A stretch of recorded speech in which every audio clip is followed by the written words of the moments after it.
to first acknowledge that we're on Gadigal country, and I'd like to pay my respects to elders past and present, and acknowledge like continuing culture and connection to land, sky, water, and place.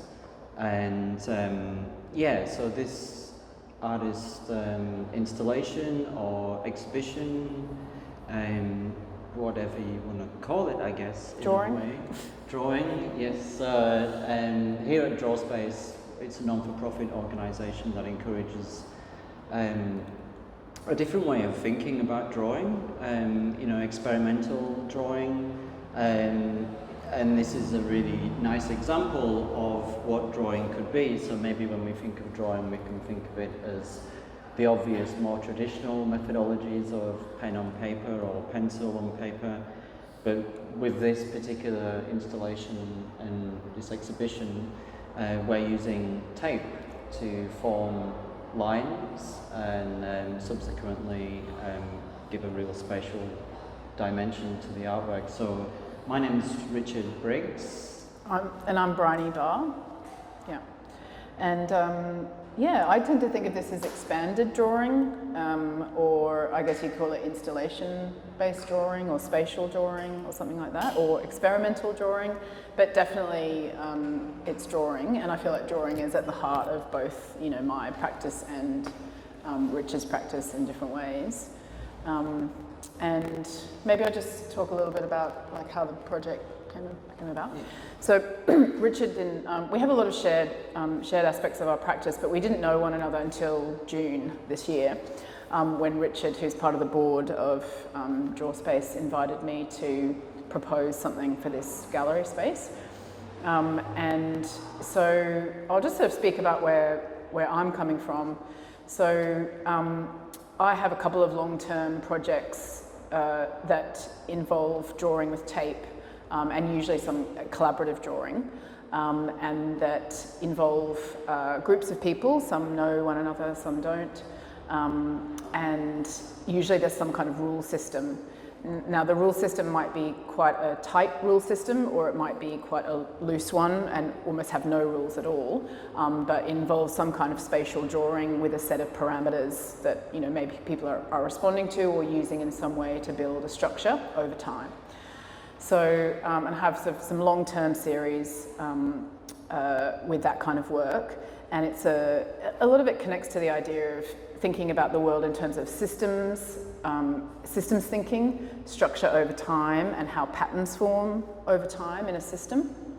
And there's a particular kind of system called a complex system, which is, if you think about something like the stock market, it's made that the patterns that happen in the stock market system are made from the interactions and the individual actions of many different people over time, and there's feedback between all those people who are buying and selling shares, and over time that creates the patterns in the stock market, you know, the booms and the busts that we experience in the stock market. So there's many different kinds of complex systems, but that's the kind of thing that's the kind of system I'm interested in, is one that starts, it is built from the interactions between the components of the system over time, and then it's sort of an open-ended process, like where that system can go.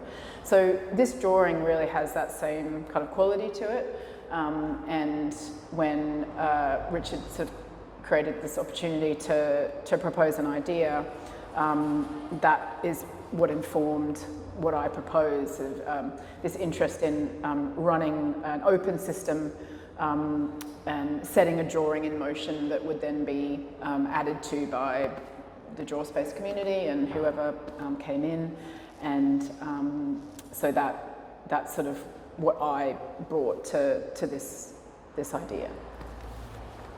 Yeah, I think that's like, it's kind of quite interesting using a system to create something like visually that maybe you think doesn't have a system. So like a few people that came in and saw this were like, oh, did you just decide just to do anything wherever?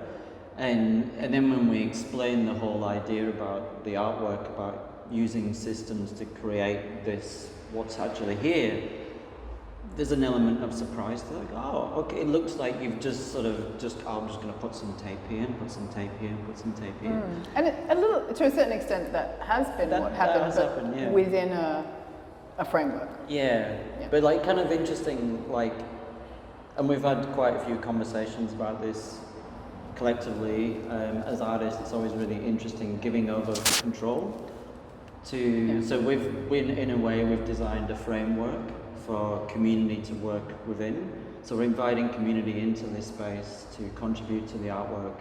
Well, actually more than contribute, actually create the artwork in a way, certainly at this stage of its life. And it's sort of something really quite nice about sort of relinquishing that sort of control, because you just don't really know what's going to happen and who's going to, because you can add, and we'll explain it later, but like you can add tape to anywhere on this drawing, on these two drawings. So think of them as two drawings, one orange, one blue. And you can go high level, low level, this side of the wall, that side of the wall, so forth. So it's kind of really quite nice to sort of give that over to whoever wants to have the tape in their hand. And ultimately as well, it's actually fun to do.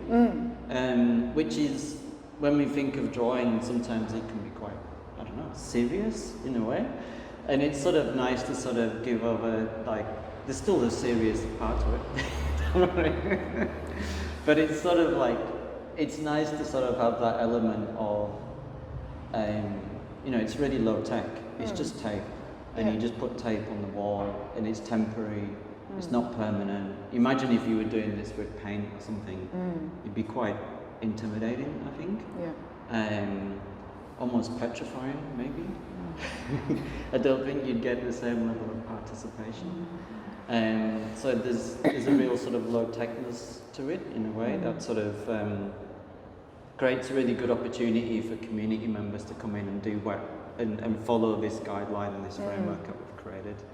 Yeah, it's playful and accessible, but there's a set of principles behind it that sort of guides the structure, but there's a lot of agency and freedom. As Richard said, you can, within the rules, you're being given a sort of set of possible marks that you can make with the tape, but you're not being told where to put them or what direction that they can grow in.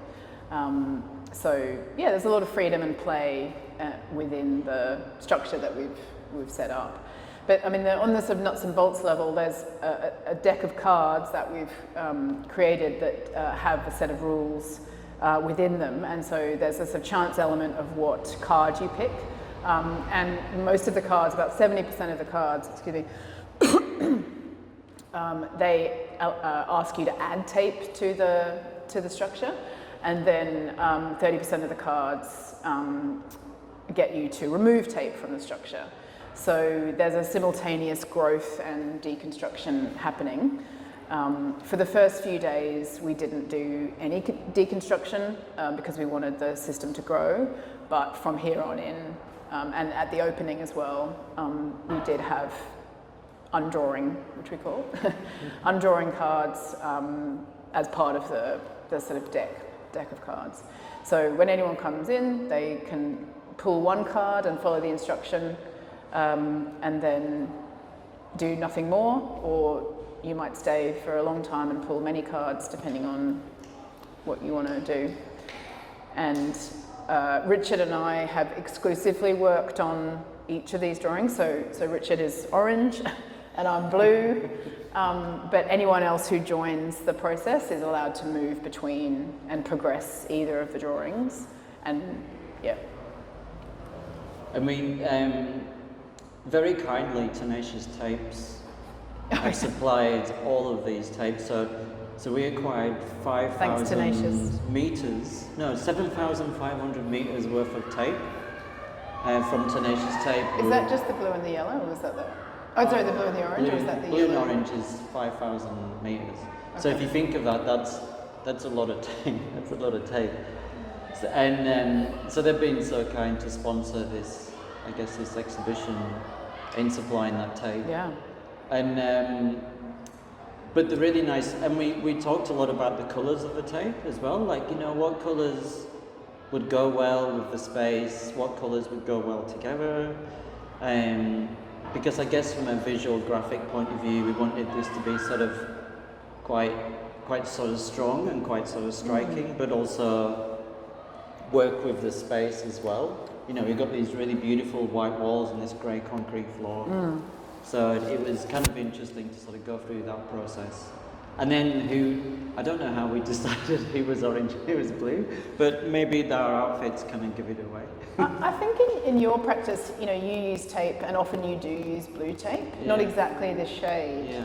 but I think I thought maybe you should try something different. Try another colour. Which is also interesting as well. So, like, I mean, you know, the tape drawings that I've sort of done before. So, tape drawings that I normally do are normally straight lines in the street, effectively. I've never done a tape drawing in a gallery before, so they're always like in real, quite sort of harsh urban conditions, working with different surfaces, brick, concrete, floor, tarmac, whatever it is, like timber. And always use sort of straight lines in my tape, and always one colour, so blue. Whereas this one, there's no straight lines, so so it's been sort of quite interesting to depart from like how it's like sort of saying you need to draw in a different way. So if you've always drawn in pencil, it's like someone saying, no, you can't draw in pencil, you have to draw in texture, almost in a way. Yeah. And this is your tool and this is the material. So you have to adapt as an artist to that particular... I think you've adapted really well. It's been really fun.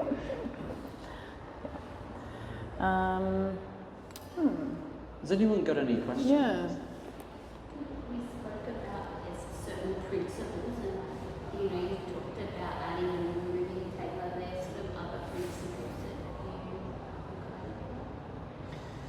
you I think just curiosity about setting a system in motion and then seeing where it will go, and working with the parameters of a particular site. So, I mean, like Richard, I actually haven't done this. I haven't done this very much in a gallery context. Often it is in a more like even like science institution or like festivals or different things where it offers different parameters. But one of the principles I'm interested in, I guess, is like working with the set of parameters that is offered by a space or a context. So, you know, in this instance, it was like the gallery, you know, the exhibition goes for a month, you know, we've got this long for an installation period, which determines sort of how long Richard and I could grow the drawing initially. And then there was sort of there was the opening, which then is the first stage of then allowing other people into the system. And, you know, the fact that the gallery were willing to let us tape on every surface, including the window. So, you know, that meant that, you know, that's part of the sort of limitation and the possibility of where the structure can grow. So I'm sort of, we wanted to, you know, pay attention to that, the sort of parameters set up by, the set of boundaries, temporal and physical, set up by the gallery. So I think that's part of what the system is responding to and working with. And so how would the work differ in other spaces, like say a festival? How is the outcome different? I don't know. I mean, the outcome will be different because the mark making system might be completely different. You know, the look of the drawing might be different. There might be a lot more people. There might be a longer duration, you know, things like that. Factors like whether or not people know one another or not. So at a festival, say, there could be many people, thousands of people even, that are interacting through the drawing, but they don't really know one another, so you don't get as much, you know, the interactions between the marks and the social interactions are different than, say, you know, maybe say at the opening where there was a lot of people there, But there's a sort of already an existing set of relationships between people, or many of people were artists, many people knew one another, so those kind of things affect the outcome and the kinds of interactions that then drive the patterns in the work. Yeah, I was curious about that at the opening because I wasn't able to be here, but I guess upon reflection, you guys were in it at the time, but now you can look back at it and you can see the dynamic and that of the group, and obviously there was competing for space, but how everyone was working within the dynamic of the parameters together or against. And if it's crowded and that sort of stuff. So it would have been quite fun to do a time lapse of whatever was going on. It was a good icebreaker. There was I noticed a few people who don't know each other, and all of a sudden they're next to each other taping and just going, oh, this is fun, isn't it? Oh, where are you gonna go? And all this kind of stuff. So it's a real nice kind of good social leveler in a way. It sort of actually facilitates people who maybe might never meet or have never met to actually meet and do something fun together as a collective, which is easy to do, it's friendly to do, as we've mentioned. And so that was really nice. And then intergenerational, so we had younger members of the community, we had some of my friends' children here, or 10 or 11, and they were like, oh no, we don't want to go to an opening, it's going to be really boring. And as soon as they got here, they were like, oh, we don't want to leave. Yes, it's good to have something to do. I mean, often you go to openings and, of course, you're there to see the work and see people and whatever, and that's great. But I personally if you go to a party or if you go to an event or something like that, if there is something you can do with your hands, other than drink or whatever, there's an ease, I think, that can filter in. And so I think that's part of what I like about having a structure or a set of principles that people that's very, playful and accessible, because it does start to infiltrate the social level of a group, and then that does feed back into the drawing. But I think also at the opening and at any event, there's sort of because you're sharing the space, there is a kind of ethics around how you work together near one another and how you take turns. And earlier today, Rachel was filming Richard and I doing our lines quite close together. As you can see over there, the drawing, we started very far apart, Richard and I, and then eventually we've started to cross over. So we've initiated a few of these sort of crossing over points between the two different drawings. And there was sort of a turn-taking thing that we were doing when our lines got close together, and a sort of way that we were, I guess, sharing the drawing space, with our hands and our heads and all that kind of stuff. So there's sort of you have to be mindful of how you're sharing and working together. It just starts to be implied, I guess, in the process of working together on a drawing. So this is the tape. So we've got two different thicknesses. We've got essentially wide and narrow, and it's just a really simple tape that you can just. It's a masking tape. You can just tear really quite easily, and it's not too sticky as well. So that's kind of really important. Yep, for not leaving a residue later on. And then these are the cards that we talked about. That so there's 52 cards, in a typical card deck, and then so that the actual design of the cards as well. I was talking a little bit about that. So this blue rectangle here actually represents this space. It's actually the same proportion as this floor. So this is the gallery, and then all of the dashes represent you as community or contributors to the artwork, and then the line is the line that the community forms on the wall. And then on each card there's just a little simple diagram, a little simple written instruction in a way, or guideline. And we thought that it was really important that these cards are really simple to follow. Hopefully they are. And yeah, it's sort of a nice thing to sort of have this sort of guide, but again, you can sort of use this guide to place your artwork here, or up there, or down there, so wherever it is. Yeah, and then each card prescribes how many segments of tape. So it's all made using small increments of tape, and that's how you build up the line. And there's, for each different type of mark, it'll tell you how many segments you can use.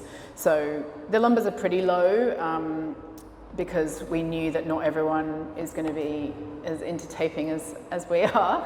But you can just pull as many cards as you want if you would like to continue. So yeah, it just depends on your enthusiasm for the process. But it is quite meditative, I find, and there's sort of a rhythm to it, and I think people do find it relaxing and kind of fun to do. So, but not everyone wants to do it. But I think if you get it, it's like if you're into knitting, or it's very much about enjoying the process, evolve, incrementally, and then just and sort of being into that, which I am. So I think we're both very process-based.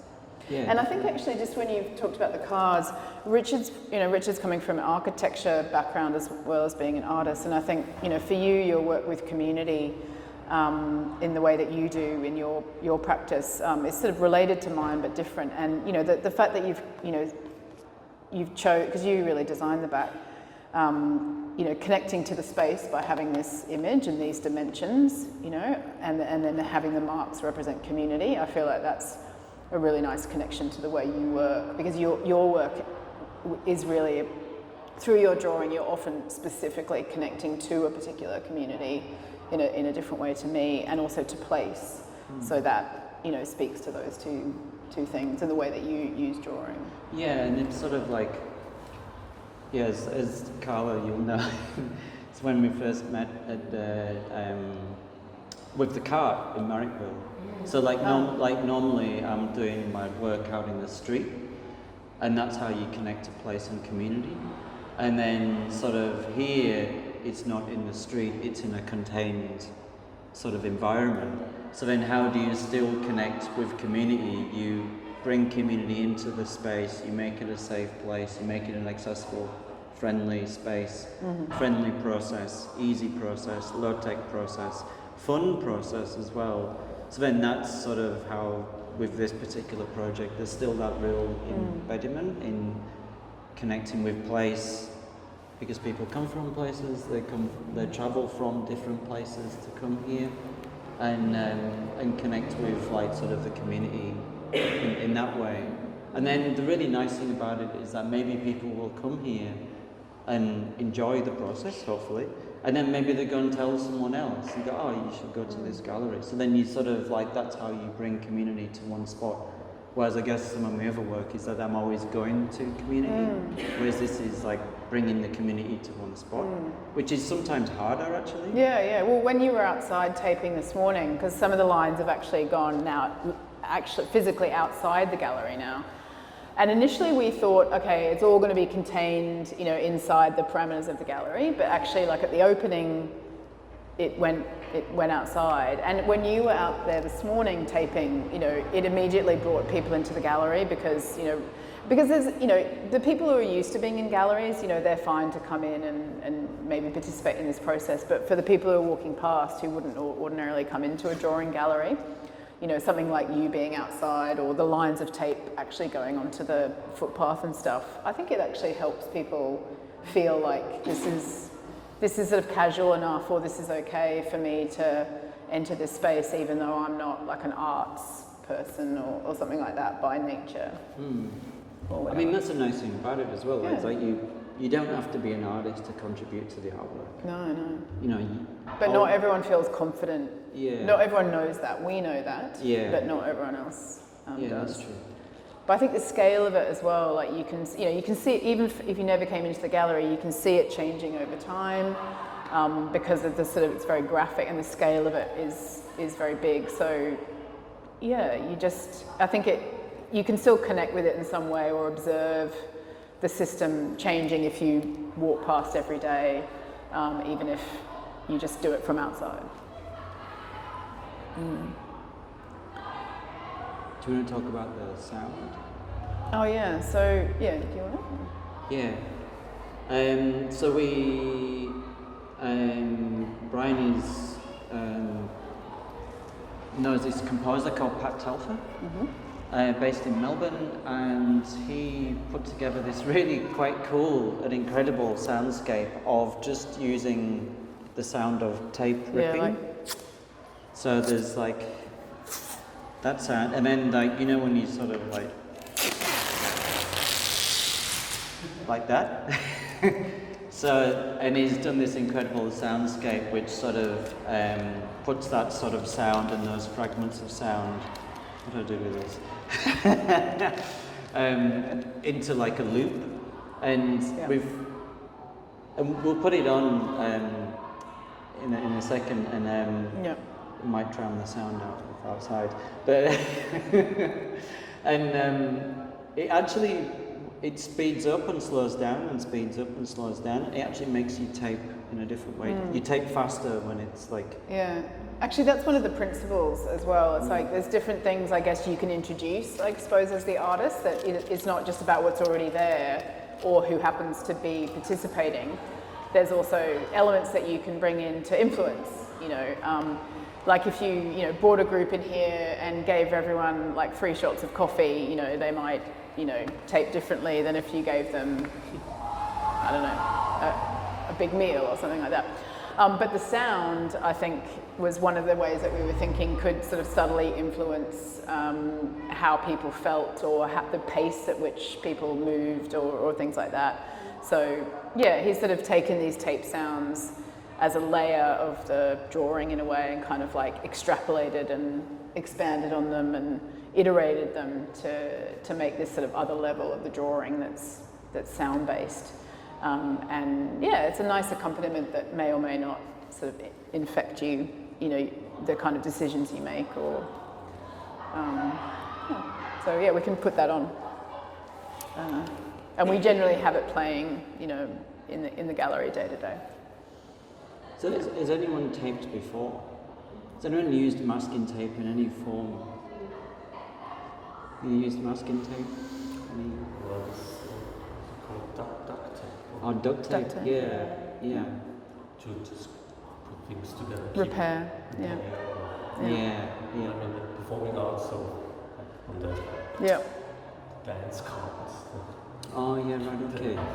Cue sort of where you stand and things like that. Yeah. I think most people have an experience of tape, but they don't necessarily use it for this, But it's great. It's great for drawing. It's great. I mean, I love line, and Richard loves line, and it makes great lines for sure. Nice bold lines. And I think it was important for us aesthetically to have the 2 different widths, because it kind of, everyone's sort of probably seen, there's certain kind of standard widths of tape, I guess, that we're used to seeing. But I think the combination of the thinner line and the thicker line sort of helps to transform the tape into feeling more like a drawing medium, and then there's sort of a depth to the way that the lines layer that's different because there's 2 different widths of tape. Do you think one's easier to use than the other? Well, I haven't used the orange tape. Oh no, the thickness. Oh yeah. I think the thinner one is easier. Yeah, definitely. Yeah, it depends on what rhythm you get into. You might get to really know how to rip, the thick tape. And the really nice thing about this is spatially, like it's sort of going up to the ceiling here. It's quite high on this one at this end here as well, but it's on the floor. So it's like, imagine like you're sort of walking through a forest almost, or something like that. It's sort of quite encompassed. It's immersive. Yeah. And it will become more immersive, I guess, as it continues to grow. So, I mean, it will continue to grow until the 9th of November.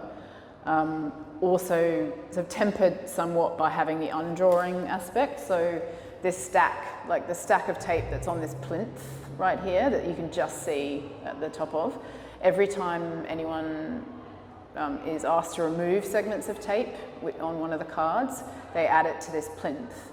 And so we're sort of through the sort of destructive level of this process, it's building sort of this new form at the same time. So that's something that I'm particularly interested in, is idea of emergence, you know, through a process. So you've got the emergent sort of pattern that comes through the interaction between people's lines, you know, in the drawing, but then you have this other kind of emergence that happens through the destructive stage of the work.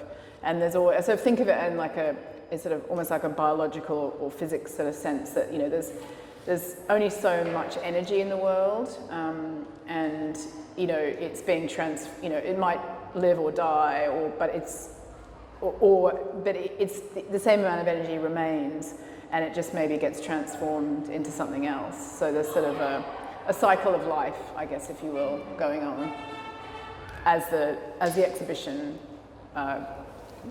goes on. Yeah, because this is all temporary in a way, you know, in sort of 4 weeks' time, none of this will be here. Yeah. So it kind of talks about the fragility of our environment as well, in a way, like kind of, you know, if you don't, you know, things sometimes that obviously don't last forever, and whether it be the environment or community or place, and it's sort of, so it's almost sort of quite puts you in the present as well, because you sort of appreciate what's there now. And like you were feeling sad in a way because some of the drawing had been, some of the lines had been, you know, and you asked like, did you document that? You know, because it's gone now, and you know, we're probably going to have these sorts of moments, you know, throughout. But yeah, it is about sort of appreciating what's there at the time. But people do feel bad, a little bit bad, I think, about if they pull an undrawing card. You know, there's a little bit of, there's some feelings come up around like, is it okay for me to remove? You know, there's permission. Like we're giving permission because that's the nature of the work. But I think, you know, the work is asking you to do that, and you know, I think it can be done respectfully, and it's part of the sort of ebb and flow of the work. So you don't have to feel bad if you pull an undrawing card. yeah, that little section was almost like my favourite bar, which used to be over the road midnight special, has just shut down, and I was like, oh. Yeah. Yeah. But yeah, Appreciate it while it's there. Yeah, exactly. Has anyone got any questions or anything else, or would you like to do some taping? Yeah. I was wondering if you've done ones before with straight lines instead of curved lines. Does it make you think about different things, like different kinds of systems? Yeah. This one just looks so much like vines, like Yeah. life. Yeah. Yeah, it's much more organic with the curvy line, and it does make you think of living systems, plants, mycelium, you know, fungal networks. What's that? Worms. Worms. Yeah. Absolutely. The poops. Yep. Yeah. Cooked spaghetti, you know, all kinds of things. Whereas like straight lines, I've definitely done. For a long time, I only did straight lines because I was using electrical tape, which you can't tear. So it means you have to cut it, which means it sort of implies more of a harder angle when you join bits together, or it's more suggestive of a hard angle. So for many years, I only did straight lines and either 90-degree angles or certain other angles, and it does, like, that angle changes then the patterns that emerge in that process. But especially with the right angle lines, it ends up looking like a circuit board of some kind, or a city, you know, city plan, or like it's much more architectural, it's much more built, and like circuit board kind of vibes. Yeah, I would say. Streets. Yeah. Where was the start? Good question. I started up there, and you started sort of in the middle over there, didn't you? Yeah, it's interesting because Briony started up high and I started almost at eye level. And what was interesting is that, well, I think we were both really excited just to start. Yeah. I didn't think about where I was starting at all, or what I was even going to be doing. I just was like, okay, card number 1, let's just start here. Whereas normally with any drawing that I do, any of a different type of drawing, I'm really thinking about, well, what am I going to be doing? Where am I going to be starting? Composing it. Whereas this was really free. So it kind of, and I think maybe that because this one in a way, in my mind, is hanging from the top a little bit, cascading down from the high level.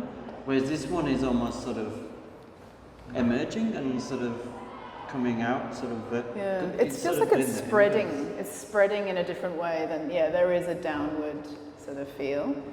But I think, like, from a systems perspective, or complex systems perspective, like, the starting point of a system is very important to how it develops. So complex systems are, they say they're sensitive to initial conditions, and that can change many, many things about how a process develops. So sometimes people call it the butterfly effect, where a tiny change will, even though you might have the same systems developing, a small change at the start of one or 2 different starting points can mean a completely different outcome, and that's the sort of non-linearity of a complex system.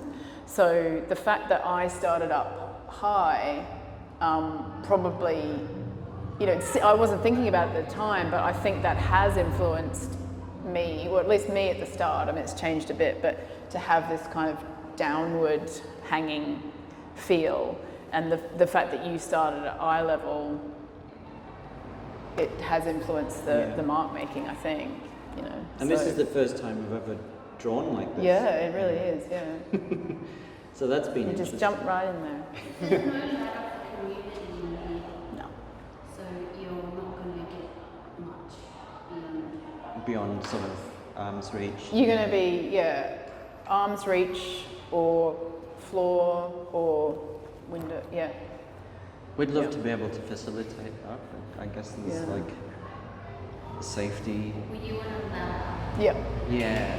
Yeah. So there was one agent person, volunteer that got to the ceiling, which was quite a mission, I think. Yeah. So some parts are not vulnerable to being undrawn, like, because you just can't reach them, so they will survive. I mean, maybe that's also why, like, selfishly, maybe that's why I started high, because I knew that nobody could like get rid of that. But I don't know. Maybe. Not selfishly, but like, I want some of my work, some of my mark making to survive. You need some basketballs to come in. It's a very tall man here. Well, Yeah, do you not that tall. Not that tall. I've seen people though really do some great acrobatic, like standing on each other's shoulders to reach certain points. You could so, definitely reach the ceiling on the ladder that we have. If you two work together, you might get pretty high. Oh yeah. Father and son's ladder. Yeah, I've seen it. Yeah, it can bring out people's competitive. It's like, trying to get the highest mark. Yeah, that's part of what drives it sometimes. How high the marks go. That competitive urge. Yeah.